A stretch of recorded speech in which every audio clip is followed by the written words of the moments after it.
Muito bem, então a gente tem esse primeiro probleminha aí, né, que fala um monte de coisa, mas o que a gente precisa mesmo está no finalzinho aqui, que é a questão da massa de 1.000 kg, e ele está a 10 metros por segundo de velocidade, vai bater na parede, que não se deforma, e o carro é que vai se deformar. Que, se tiver uma força F1, ela provoca uma deformação de 5 centímetros. E para uma deformação de 50 centímetros, a força é F2, que atua sobre o veículo. E ele vai pedir a relação, a razão, né, entre F1 e F2. Nos dois casos, a velocidade inicial é a mesma. Então, a primeira coisa que nós vamos fazer aqui é calcular o impulso, então. O impulso, aí tem o teorema do impulso, né, que o impulso é igual à variação da quantidade de movimento, ou seja, a quantidade de movimento final menos a quantidade inicial. Bom, a princípio esse veículo vai parar, então a quantidade de movimento final é zero. E a inicial é a massa vezes a velocidade. A massa é de 1.000 kg e a velocidade de 10 metros por segundo, então vai dar menos 10.000. Esse menos é só porque, na verdade, é uma variação negativa, né? A quantidade de movimento está diminuindo. Bom, por que eu fiz isso? Porque a gente tem a relação entre impulso e força, né? Que é essa relação aqui. O impulso é igual à força vezes o intervalo de tempo de sua aplicação. Ou, se a gente quiser reescrever isso aqui, a força é igual ao impulso dividido pelo tempo. Porque aí eu já tenho um impulso aqui em cima. Eu vou trabalhar em módulo, tá, gente? Não vou trabalhar com esse sinal, não. Então, o impulso eu tenho, ele é 10.000, tá? Só que eu não tenho tempo para jogar aqui, né? Porque, na verdade, o que eu quero é a força. Eu preciso do impulso, preciso do tempo. O impulso já tenho, falta o tempo. Caramba, bem? Bom, para achar o tempo, eu apelei para essa fórmula aqui. Eu não sei se vocês lembram dela, não é uma fórmula que a gente usa muito, mas nesse caso eu achei ela bem prática. Ela é uma fórmula também lá do movimento uniformemente variado. A distância é igual à soma das velocidades inicial e final, a média, na verdade, né, porque vai dividir por 2 vezes o tempo. Tá? Se não lembrarem dessa, porque eu sei que às vezes não vai lembrar e tal, mas aí tem como usar V igual a V0 mais AT, tipo, isolar a aceleração aqui e substituir na outra equação, D igual ao V0T, que é essas duas vocês vão lembrar, né? Mais AT ao quadrado sobre 2. Sobre 2. Se você isola a aceleração na equação de cima ou e joga na de baixo, ou vice-versa, vocês chegam nessa equação aqui, tá? Mas é uma equação muito útil quando a gente não tem aceleração. Ela não depende da aceleração, tá? Bom, e tem a distância, né? Tem a distância, tem as velocidades inicial e final, e aí a gente acha o tempo, né? Então, se a gente substituir aqui a distância, primeiro ele falou em 5 centímetros, 0,05 metros. Substituindo aqui, velocidade inicial é 10, a final é 0, a soma das duas dá 10, né? Então, dá 10 ΔT dividido por 2. Então, a gente vai ter um ΔT para a primeira força de 0,001 milésimo de segundo. E para a segunda força, que é o dobro da distância, tá? A gente tem aí 10 vezes o tempo. Aliás, dobro não, né? a distância aumentou 10 vezes, né? Aí o tempo, ele aumenta 10 vezes também, né? 0,01, com um centésimo agora. Achou as distâncias? Aí agora, aliás, achou os tempos, agora para voltar nessa fórmula da força aqui, para a gente calcular a força com base na fórmula do impulso.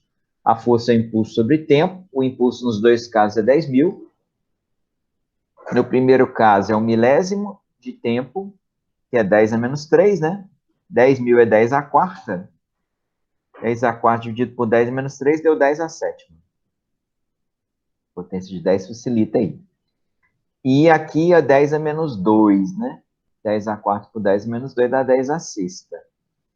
E aí ele pede relação F1 sobre F2, 10 a sétima por 10 a sexta, que vai dar 10. Então, a relação é 10. A resposta é 10. Ok? Deu um pouquinho de trabalho, mas deu para entender, né? Perguntas?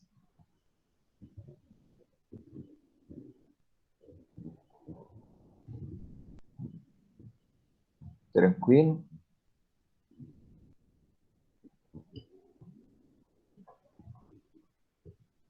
Muito bem.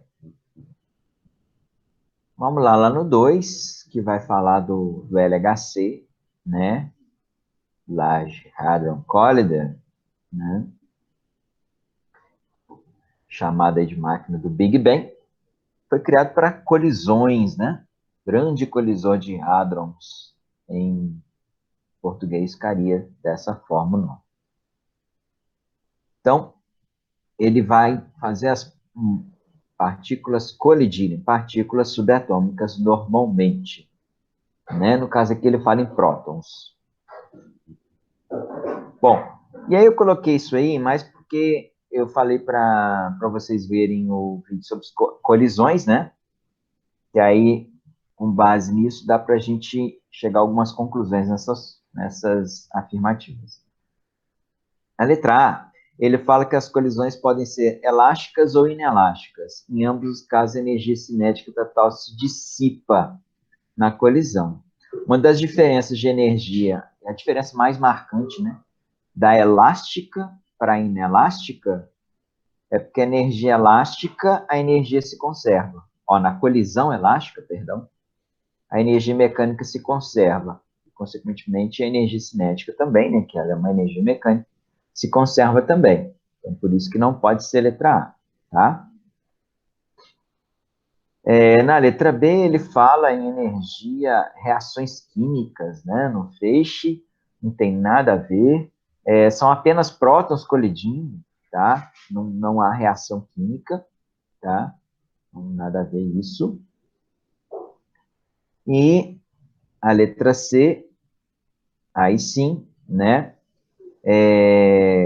Que fala que o feixe de partículas adquire energia cinética proveniente das transformações de energia ocorridas na interação do feixe com os aceleradores. Eu sei que a gente não falou disso ainda, né? Mas em breve a gente vai estar falando sobre isso. É a matéria do terceiro ano, na verdade. Que os aceleradores de partículas, eles são grandes ímãs que interagem com partículas aceleradas que possuem carga, que é o que está acontecendo aqui, tá? E aí você tem uma energia que a princípio é magnética e vai ser convertida em energia cinética para acelerar essas partículas. É isso que vai acontecendo aqui.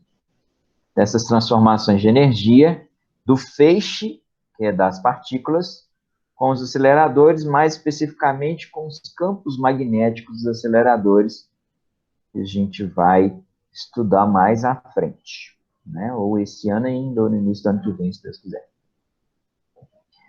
Bom, e aí letra D. Os aceleradores produzem campos magnéticos que não interagem com o feixe. Está errado, que eles interagem. Existe uma força magnética, tá? Mais para frente a gente vai ver sobre isso, tá? E a letra E também fala que a velocidade é irrelevante, e a gente vai ver que não, né? Porque a velocidade é muito importante. Não só na questão da interação com o campo magnético, mas também nas transferências de energia, porque é uma energia cinética, Se a velocidade é maior, vai ter mais energia cinética, ok? Então, aí vai mais por eliminatória mesmo, que é a letra C aí. Tá? Eu sei que alguma coisa vai ficar no ar, principalmente por causa da letra D e da letra E, mas depois que a gente estudar o campo magnético e a força magnética, isso vai ficar mais claro. Tá? Foi meio que spoiler isso aí. Mas eu só queria aproveitar para a gente falar de colisões aqui. Beleza?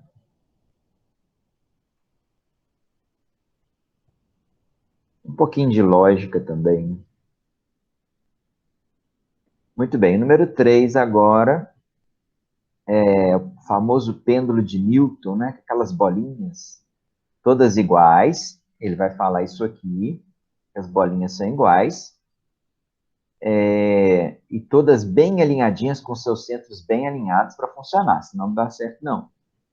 E aí você levanta 3 bolinhas aqui nesse caso, e solta, e vê o que acontece, né?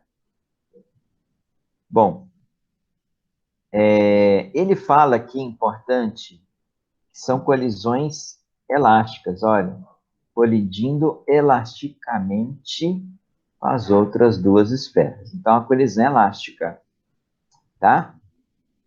Bom, primeiramente, é um sistema isolado, né? Por que é um sistema isolado? Essa é uma questão. Porque ele não interage com mais nenhum outro corpo. A interação é só entre os corpos que pertencem ao sistema. No caso, 3 bolinhas com 2 bolinhas. Essa é a interação com o sistema. Então, é um sistema isolado. No sistema isolado, a quantidade de movimentos sempre se conserva, tá, gente? Então, a quantidade de movimentos sempre se conserva em sistemas isolados, tá? E como a colisão é elástica, a energia cinética também se conserva. A energia mecânica também se conserva, tá? Muito bem. Então, é por isso que vai ser a letra C. Por quê? Veja, eu começo aqui com 3 bolinhas em movimento. Digamos que a energia de cada bolinha tem um valor. Vou chamar esse valor genérico de EC, tá? Então, a energia cinética inicial do sistema é 3EC, porque são 3 bolinhas, tá? Então, dá 3EC, energia de 3 bolinhas. Pela conservação da energia, no final, a energia cinética também tem que ser 3EC. Ela é integralmente convertida em energia cinética das outras bolinhas. E aí você vai ver em qual desenho que você tem as duas conservações. A conservação da quantidade de movimento e a conservação da energia. Conservação da energia exige que eu tenha 3 bolinhas se movimentando no final. Porque eu tinha 3 no início, tem que ter 3 no final. Então, tem a letra C, né? Aqui só tem 2 bolinhas, aliás, aqui tem 4 bolinhas se movendo, né? Então, a energia final é maior do que a inicial, isso é impossível. Aqui tem 5 bolinhas se movendo, também é impossível, né? Aqui tem 2 apenas, então não dá porque a colisão é elástica, não vai haver perda, e aqui só tem uma se movendo. Poderia ser 2 ou uma se a energia cinética fosse dividida. Só que essa energia cinética, tipo, aí você teria que ter 1,5 energia cinética aqui, mais 1,5 energia cinética aqui. Só que aí a velocidade teria que ser diferenciada. E, a princípio, a velocidade, você pode ver pelo tamanho da setinha aqui, né? Uma das formas de avaliar, ela é a mesma, tá?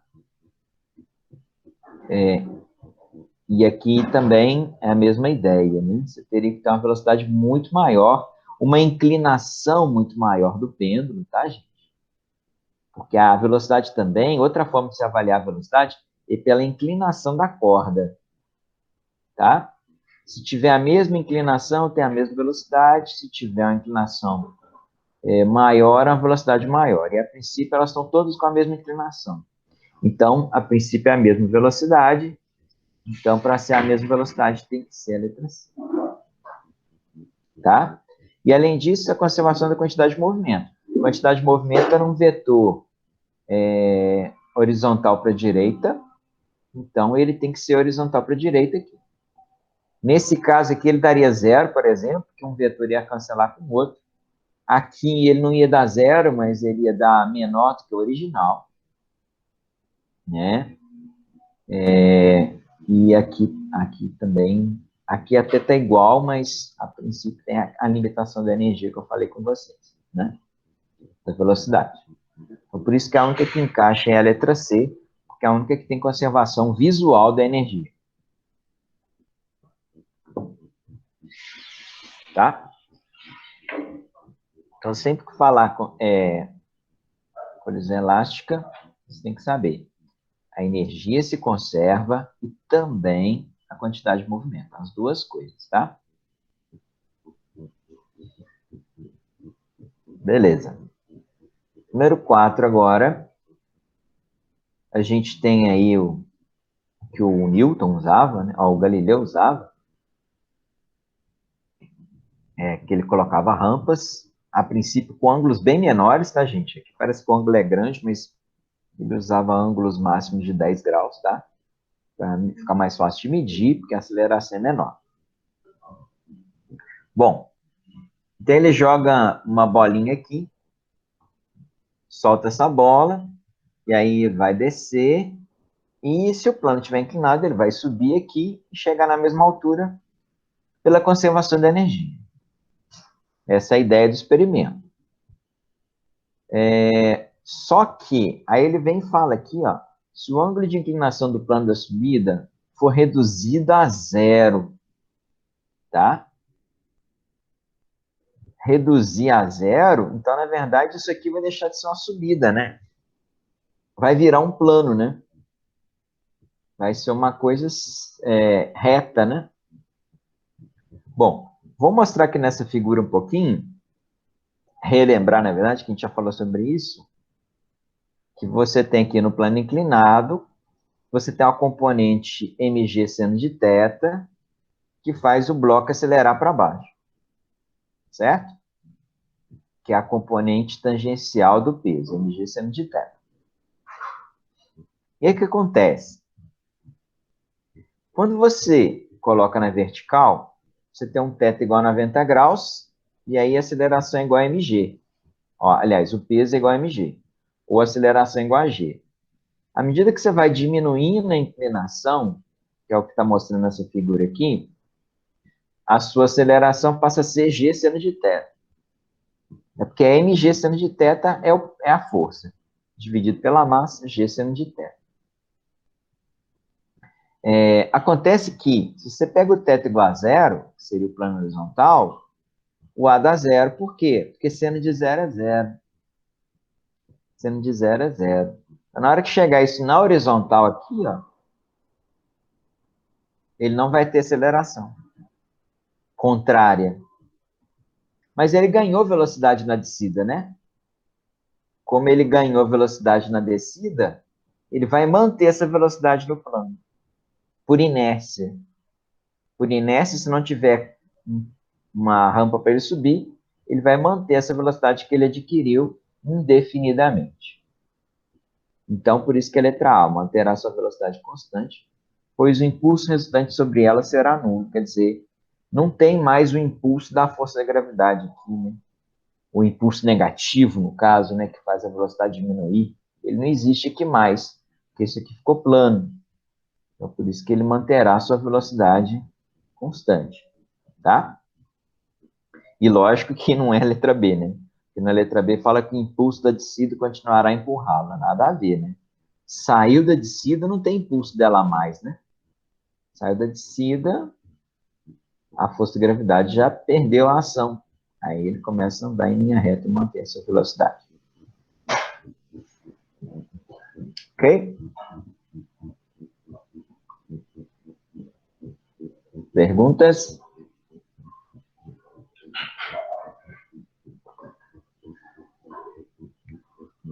Muito bem. Então, vamos lá. Número 5 agora é o trilho de ar. Estou doido para ter um desses lá na escola. Fazer uns experimentinhos lá, que é bacana. O que a gente tem aqui importante? O carrinho 1 tem uma massa de 150 gramas.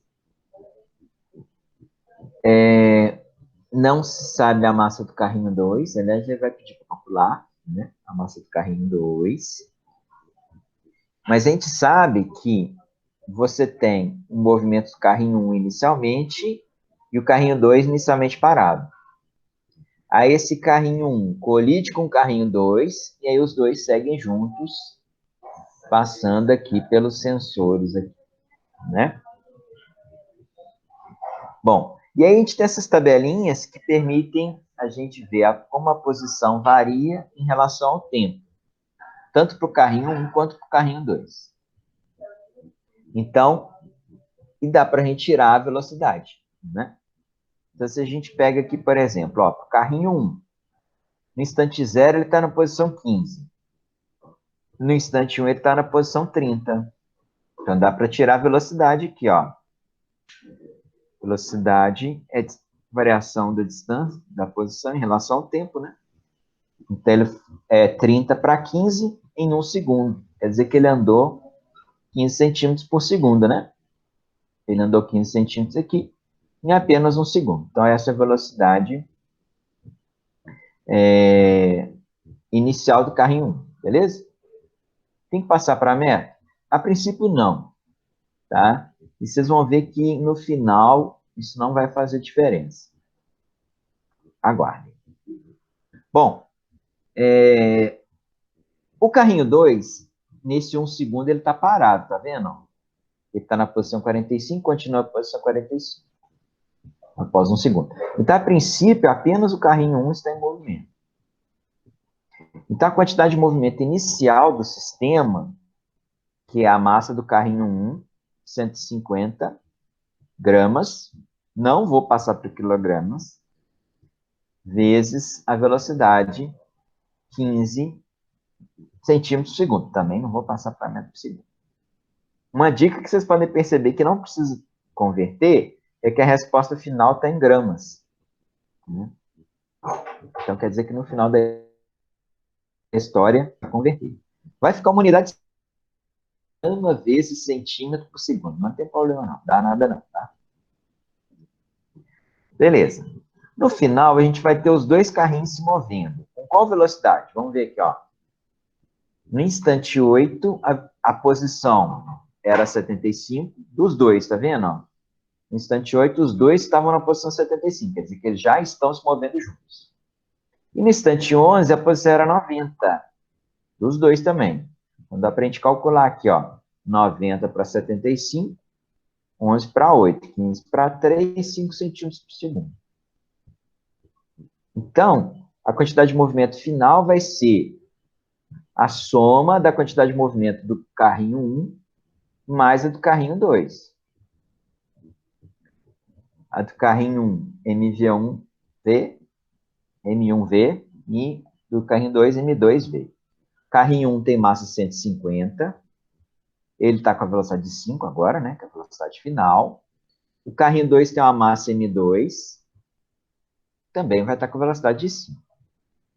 Ok? Beleza, 150 V5, 750. M2 V5, 5 M2. Então, essa aqui é a quantidade de movimento final. 750 mais 5 M2. E a inicial era essa aqui, 2.250. Pela conservação da quantidade de movimento, sistema isolado, não há interação com outros corpos, quantidade de movimento final é igual à inicial. Então, a final, 750 mais 5M2, é igual à inicial, 2.250. Aí é só resolver, né? Esse 750 passa subtraindo, dá 1.500, 5M2 é 1.500, se 5M2 é 1.500, adivinha quanto que vai dar o M2? M2 dá 300. gramas. Tá? Viu? Não precisou converter. Mas, isso não é sempre, né, gente? Mas é porque quando eu igualo a quantidade de movimento final com a quantidade de movimento inicial, se eu usar sempre as mesmas unidades, igual eu usei massa em gramas e velocidade em centímetros por segundo, a mesma unidade que tem de um lado aparece do outro também.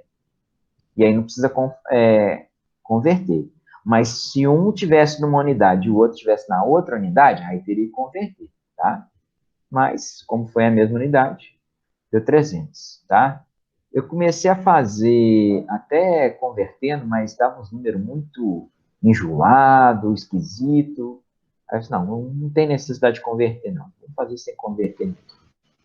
E aí deu certinho, as contas mais simples, no problema. Então, toda vez que eu fazer esse tipo de igualdade aqui, ó, aí não tem essa necessidade toda de converter, não, tá? Quando a gente iguala, assim. Tudo bem? Perguntas?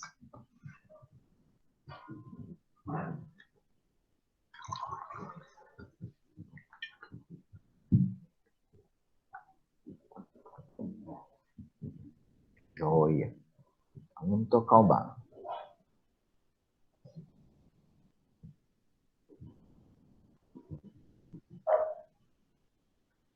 Número 6.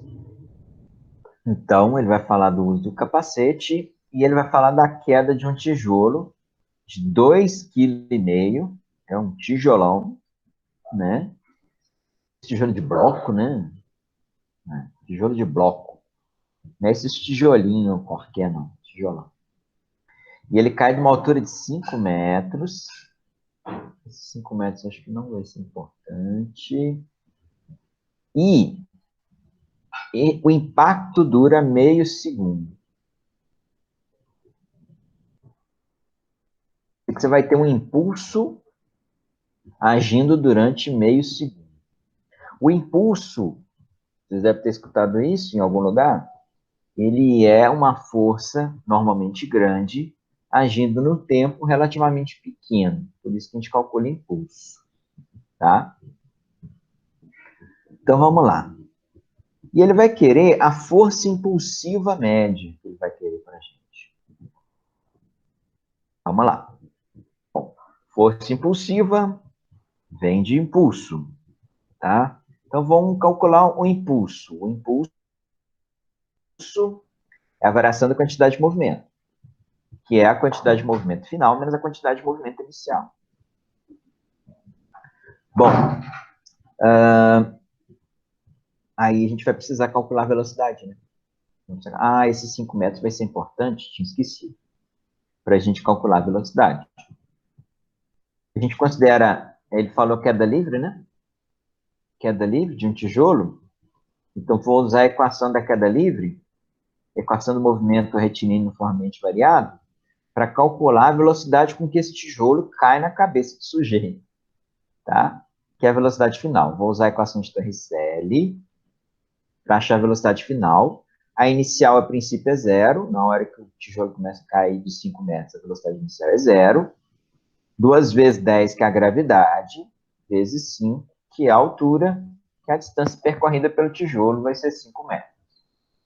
Então, vai dar v ao quadrado igual a 100, ou seja, a velocidade do tijolo é 10 metros por segundo. Beleza, então, eu preciso dessa velocidade para calcular a variação da quantidade de movimento. A quantidade de movimento é durante esse meio segundo que o tijolo ficou em contato com o capacete, tá?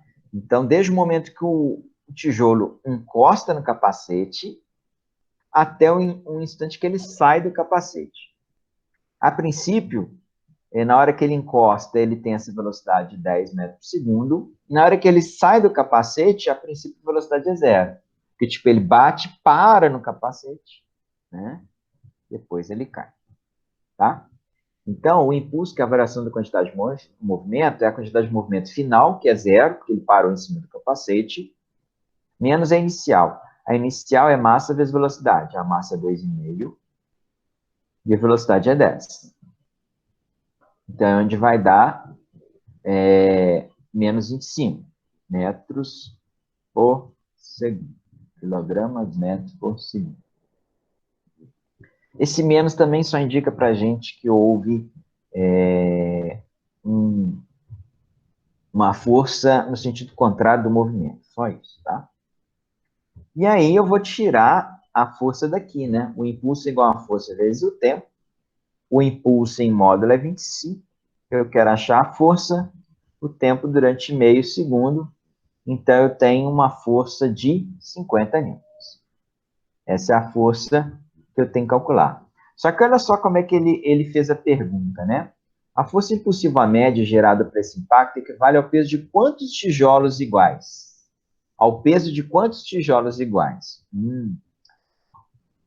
O tijolo é 2,5, né? 2,5 kg. Então, quanto que é o peso de um tijolo? O peso de um tijolo é a massa vezes gravidade. 2,5 vezes 10, 25. Então, o peso é 25. Tá? Como a força é 50, 50 é 2 vezes isso aqui, né? Então, a força equivale a 2 tijolos. Peso de 2 tijolos iguais.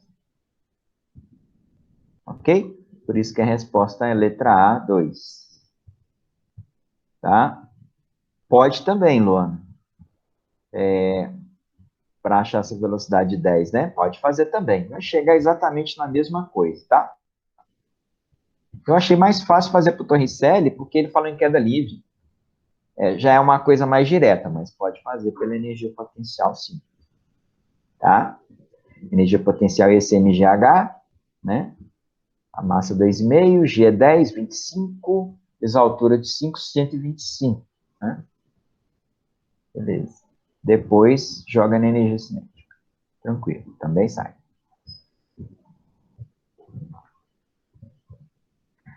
Muito bem. Número 7. Número 7, ele é interessante porque a gente vai ver um gráfico aqui, ó. Gráfico de quê, né? Gráfico da força em função do tempo. Então, vejam, a força não é uma força constante, né? A gente está acostumado a forças constantes, né? Sempre faz problema com força constante. Essa força aqui não é uma força constante, ela é uma força que varia com o tempo, né? Porque é numa colisão. Então, inicialmente ela é zero, ela sobe até 2,1, depois ela cai até zero de novo, né? Beleza. Aí ele pede o impulso sofrido por cada partícula, tá?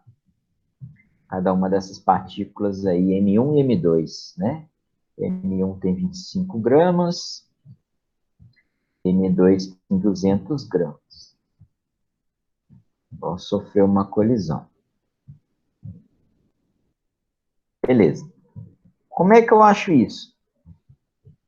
Não pode usar a fórmula do impulso aqui. Não pode usar essa fórmula. Por que não pode usar? Porque essa fórmula é para força constante. E essa força aqui é uma força variável. Então, como é que calcula, professor? Área. Área sob a curva, tá? Então, a gente tem que fazer toda essa área embaixo aqui, ó. Calcular toda essa área embaixo aqui. Que eu acho mais fácil fazer com um trapéziozinho, né? Ó, olha o trapéziozinho aqui, ó, que bonitinho. A base menor aqui, a base maior aqui embaixo, a altura está aqui. Ah, mas eu não sei a fórmula da área do trapézio. Bom, tá em tempo de aprender ainda, né, galera? Ela aqui, ó. Fórmula da área do trapézio, ó. Base maior mais base menor vezes altura sobre 2. Tá? Eu vou fazer usando isso. Ah, não, mas eu não quero usar a área do trapézio. Tem birra, eu esqueço, não vou lembrar na hora. Beleza. Então, divide, faz um retângulo aqui do meio. Aí vai sobrar 2 triângulos. Esse triângulo menorzinho aqui e o triângulo grandão de lá. Você vai fazer 3 áreas. Triângulo, retângulo, triângulo. Depois soma tudo. Vai dar muito mais trabalho. Tem certeza que você vai fazer isso? Eu prefiro fazer trapézio. Vamos lá. Trapézio. A base maior vai de 0,1 até 0,8. Então, ela mede 0,7. A base menor de 0,2 é 0,4. 0,2. E a altura 2,1. Tá? Uma conta só, tranquilo. 0,7 mais 0,2, 0,9. Vezes 2,1, dividido por 2, tá? Vai dar 0,945. Esse vai ser o nosso impulso. Tá? Veja bem, esse impulso, lembre-se que o impulso está relacionado com a força, né? O impulso tanto é feito pela partícula 1, que vai bater na 2, mas aí por ação e reação, a 2 faz a mesma força na 1. Então, o mesmo impulso em módulo que você tem da 1 na 2, você tem da 2 na 1 também. Só que são em sentidos diferentes, né? Porque se a partícula está vindo da esquerda para a direita, por exemplo, eu estou imaginando aqui, a partícula 1 vem para a direita, a força que ela recebe é para a esquerda. E a força que a 2 recebe é para a direita. Então, por isso que eu coloquei aqui, ó, o impulso da 1, ele é negativo, porque ele é no sentido contrário do movimento dela. E o impulso na 2 é igual e contrário, então ele vai ser um impulso positivo. Tá? Mas é importante que o da 1 seja negativo, porque você está usando a velocidade da 1 como positiva. Isso vai fazer diferença no cálculo da letra B. Até que no da letra A não, mas da letra B faz. Então vamos lá, na letra B. Na letra B, ele quer saber a velocidade de cada partícula após a colisão. Bom, como a gente já viu, o impulso é a variação da quantidade de movimento. Inicialmente, a gente tem apenas a partícula 1 em movimento, né? Então, a gente tem lá M1, V1. Aqui vai ter que transformar a massa, tá, gente? Porque a quantidade de movimento ela vai ficar e ela vai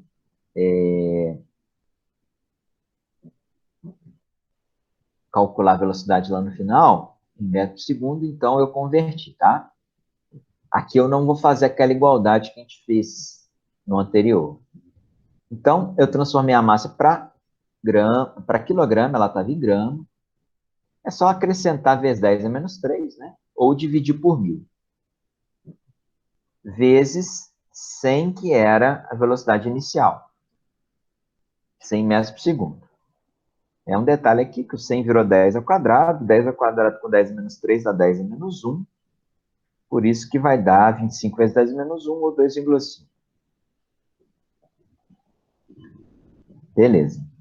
Finalmente, aí agora eu vou achar a velocidade final da partícula 1. Ainda da partícula 1, tá, gente?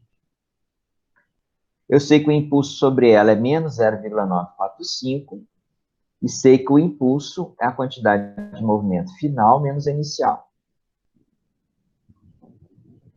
Então, o impulso é menos 0,945. É importante pôr esse impulso negativo aqui. Por quê? Porque ele vai fazer a velocidade da partícula diminuir, tá? Ela levou uma pancada no sentido contrário do movimento. Então, essa velocidade vai cair, tá? Não tem como essa velocidade ser maior do que a inicial, concorda? Porque ela bateu, ela interagiu, ela perdeu energia para outra. Então, a tendência é ela perder velocidade também, tá? Muito bem. Então, aqui, ó, o impulso é igual à quantidade de movimento final, que eu não sei quanto que é, menos a inicial. A inicial é 2,5. Acabei de calcular ali. Então, 2,5. Então, quer dizer que a quantidade de movimento final ela é 2,5 menos 0,945, né? Ou seja, a quantidade de movimento final ela é 1,555. E aí, como a quantidade de movimento é massa vezes velocidade, eu vou jogar a massa dessa partícula aqui, 25 vezes 10 a menos 3, e calcular a velocidade, que vai dar 62,2. Tá? Ela inicialmente era 100 metros por segundo, né? Agora ela passou a 62. Faz sentido, né? Ela caiu. Se você tivesse colocado isso aqui positivo, você ia ver que a velocidade final ia dar maior do que a inicial, que não faria sentido nenhum. Beleza. Para a partícula 2, inicialmente está em repouso. Então, quer dizer que a quantidade de movimento final é igual ao impulso, porque não tinha inicial. Tá? Então, não tinha quantidade de movimento inicial, é zero. Então, a quantidade de movimento final é igual ao impulso. A quantidade de movimento final é 0,945. Aí se joga na fórmula da quantidade de movimento, que é mv. A massa aqui, no caso, é 0,200, que é 200 gramas. Aí acha a velocidade, V igual a 4,725. Ok? Uma coisa importante que vocês vão perceber aqui é o seguinte. Vocês viram que a partícula 1, ela tinha uma velocidade de 25, né? E ela ficou, perdão, ela tinha uma massa de 25 gramas. Ela ficou com a velocidade de 62. E a partícula 2, que tinha uma massa de 200 gramas, ela ficou com a velocidade de 4,7. Quer dizer, quem tem mais massa adquire menor velocidade. Tá? Essa é a lógica da quantidade de movimento. Beleza?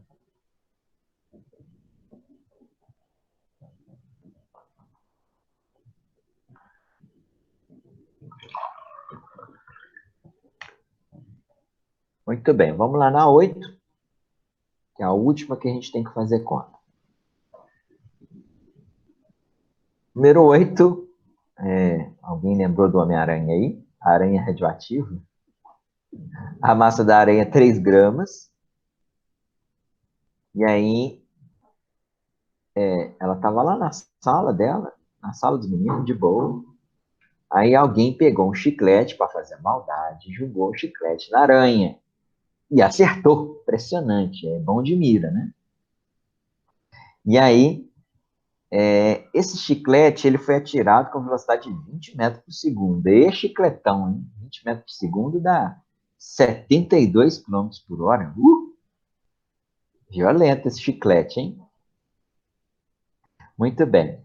Considere que a colisão entre chiclete e aranha é totalmente inelástica. O que quer dizer isso? Quer dizer que eles vão ficar grudados um no outro e vão se mover com a mesma velocidade. Igual aqueles dois carrinhos lá no início. Os carrinhos lá do trilho de ar. E possa ser tratada como unidimensional, ainda bem, e aí eu não tenho que mexer com vetores, como a gente vai precisar fazer nos próximos aí. Particularmente no último, a gente tem que trabalhar com vetores, tá? Porque a quantidade de movimento é uma grandeza vetorial. Mas quando você está tratando colisões unidimensionais, você pode tratar como se fosse escalar. Muito bem, letra A, ele pede os módulos dos momentos lineares. A expressão que eu falei com vocês, momentos lineares. É a mesma coisa de quantidade de movimento, tá, gente? Mesmíssima coisa. É o José e o Zé. São nomes diferentes para a mesma pessoa. Beleza. Então, antes da colisão aqui, né? Antes da colisão. Antes da colisão, o chiclete, que tinha uma massa de 10 gramas, aí passado para quilogramas,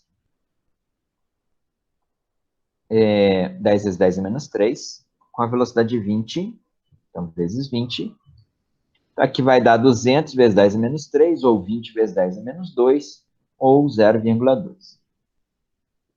Então, 0,2 é a resposta para o chiclete. E a aranha estava parada, ela não tinha movimento. Então, 0. Inicial da aranha é 0. Tá? Beleza. Na letra B, ele quer saber a velocidade final do conjunto. Os dois juntos.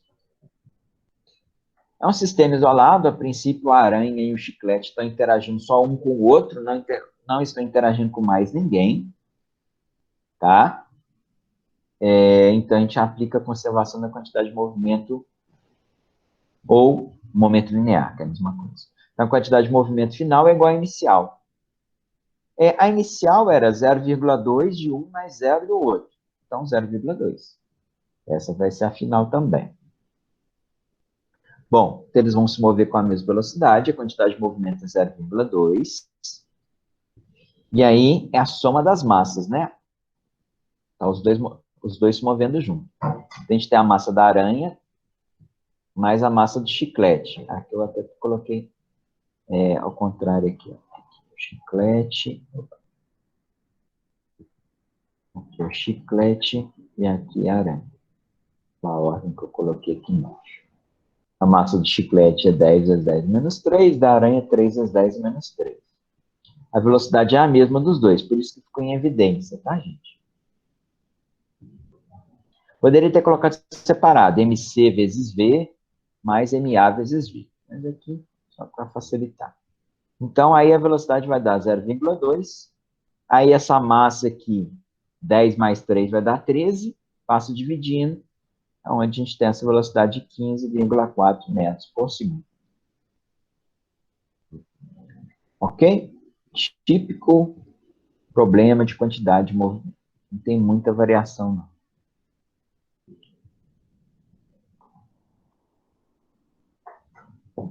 Perguntas?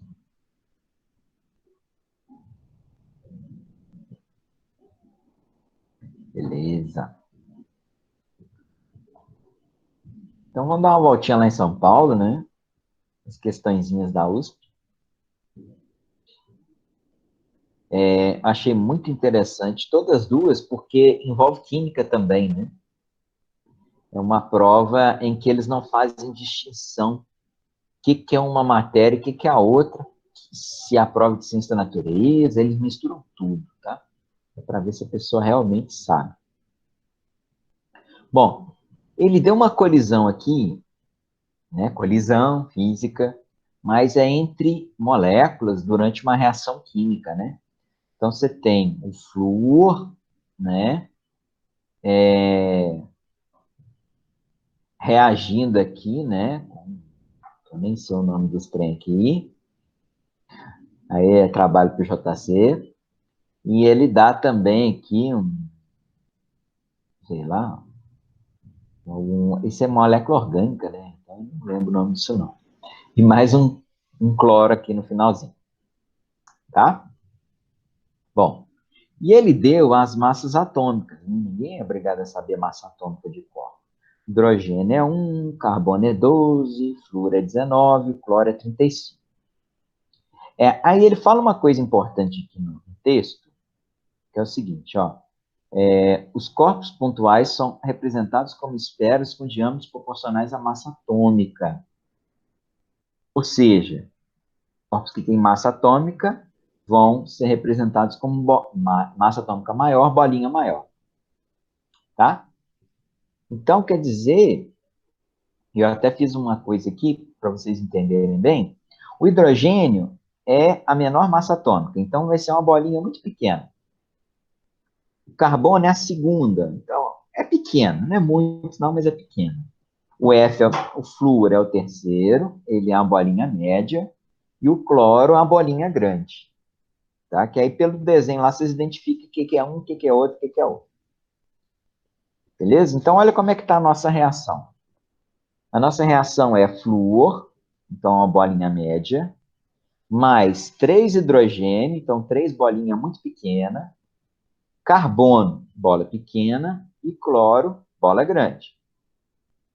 Vai produzir carbono, bola pequena, 3 bolinhas muito pequenas do hidrogênio, e mais uma bolinha média do flúor. E depois, separado, uma bolinha grande do cloro. Só esse tipo de analogia aqui já dá para você eliminar muita coisa aqui, tá? Ó, muitas dessas coisas aqui, né? Você vai perceber aqui, né? Deixa eu subir isso aqui para cá para ficar mais fácil. Isso. Aí fica mais fácil a gente analisar aqui. Então, você tem que começar com a bolinha média, tá? Então, como você tem que começar com a bolinha média, você já descarta a letra B e a letra E, olha. Bolinhas médias aqui. Depois você tem que ter 3 bolinhas muito pequenas, uma pequena e uma grande, né? 3 bolinhas muito pequenas, uma pequena e uma grande. Você já descarta aqui essa aqui, que aqui é uma bolinha média, não é a maior de todas, e aqui também. Certo? Ó. Então, já sobrou, né? A gente já tinha descartado a B e a E, né? Agora descartou a A também, né? E a D também. Ah, que beleza aí. Fácil demais esse negócio. Então, sobrou a letra C, olha, de cara, hein? Tá, nem olhei o resto ainda. Ainda vou olhar mais coisa ainda, tá? Mas só isso aqui, ó, já ajudou bem, né? Quem não sabe física e sabe química, tá bom, tá de bom tamanho. Agora eu vou analisar a física da coisa, tá? A física da coisa é a conservação da quantidade de movimento. A quantidade de movimento final do sistema é igual ao inicial, é um sistema isolado. Então, a princípio, a gente tem a massa da molécula 1 vezes a velocidade da molécula 1 tem que ser igual à massa da molécula 2 vezes a velocidade da molécula 2, pela conservação da quantidade de movimento. Tá? Então, olha só.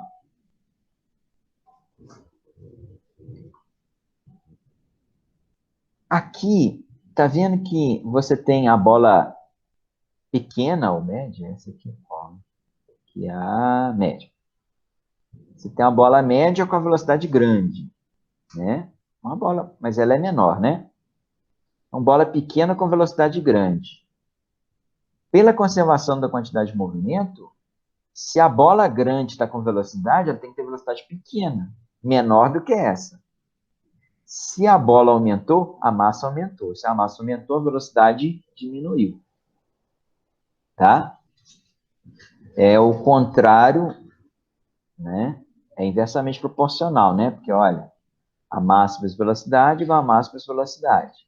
Então, se a massa 1 é maior do que a massa 2, a velocidade 1 é menor. Ou o contrário, se a massa 1 é menor, a velocidade 1 é maior. Que foi o que aconteceu aqui, né? Essa massa aqui é menor do que essa. Então, essa velocidade aqui é maior do que essa. Ok? Só para garantir a letra C aí. Né? Mas só uma boa análise química aí já resolvia. Né? Uma análise de desenho, nem entramos muito fundo na química. Não.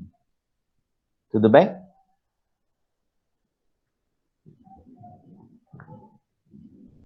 Física e química cobrada na mesma questão, né? Bacana.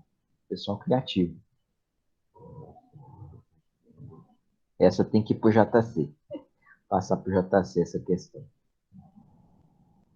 E, finalmente, letra D, o número 10, que a gente tem aí um decaimento radioativo, né? É um isótopo de hélio que é instável, né? Por isso que ele decai. O que é decair, né? Não sei se vocês entendem essa linguagem. Ele deixa de ser ele mesmo e passa a se tornar outra coisa. Ele vira outra coisa, né?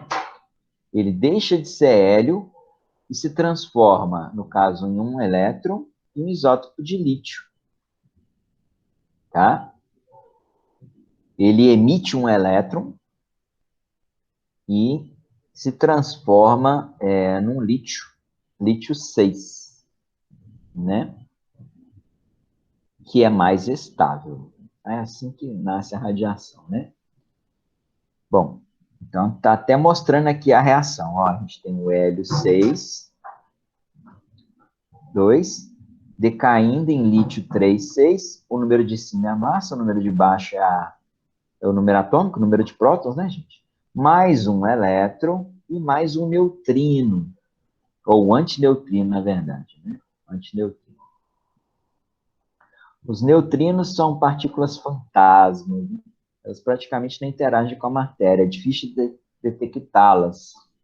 Mas sua detecção é muito importante para a astronomia, tá? Para estudo das estrelas. Eu descobri isso esse ano, tá? E por isso que é importante a gente investigar. É difícil, mas não é impossível, então vale a pena. E com os neutrinos a gente consegue estudar o interior do Sol. Bacana.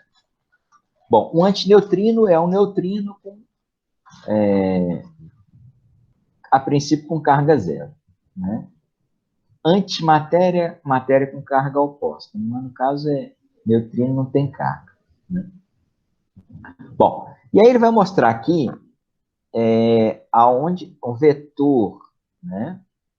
Ele fala em quantidade de movimento linear, o vetor quantidade de movimento linear do lítio e o vetor quantidade de movimento linear do elétron. E ele quer saber o do neutrino, aonde que está. Detalhe, no início, vou até voltar lá no iniciar para a gente conferir, mas a princípio, exatamente, ó, a princípio, o seu isótopo do L está em repouso. Se o seu isótopo de L está em repouso, quer dizer que inicialmente a quantidade de movimento do sistema é zero. Se o sistema é isolado, a quantidade de movimento final do sistema também é zero. Né? Beleza. Mas como é que a quantidade de movimento do sistema final vai dar zero se já tem 2 aqui? Né? Mas tá faltando 1, né? Esse 1 é que vai fazer a quantidade de movimento total ser zero, porque é uma quantidade vetorial, né? Então, a primeira coisa que eu fiz aqui foi pegar esses dois vetores que já tinham lá, que eu representei aqui por um amarelo e um azul, e fiz a soma vetorial deles. A soma vetorial do amarelo com o azul. Deu o vermelhinho aqui. Peguei igual tá aqui, do mesmo tamanho e tal. Peguei esses vetores aqui, esses dois. Tracei os dois aqui, fiz a resultante deles, deu vermelho. Tá? Aí, detalhe. Deixa eu colocar isso aqui tudo em vermelho. Eu gosto de deixar vermelho para a gente saber o que é enunciado e o que foi desenvolvido depois. Como é que você faz? A soma vetorial tem que ser nula, porque a quantidade de movimento final é igual à inicial. Como é que você faz para ser nula? Ora, você já não sabe que a soma desses dois dá o vermelhinho? Para a soma total da nula, é só o do neutrino ser igual ao vermelhinho, porém no sentido contrário. Porque na hora que você somar o vetor verde com o vetor vermelho, a soma vetorial dá zero. Tá? Por isso que eu somei o amarelo com o azul, que aí o que está faltando tem que ser na mesma direção, porém no sentido contrário, é onde que dá esse verdinho. Que é onde que dá essa letra D aqui, é o mais próximo deles. Beleza?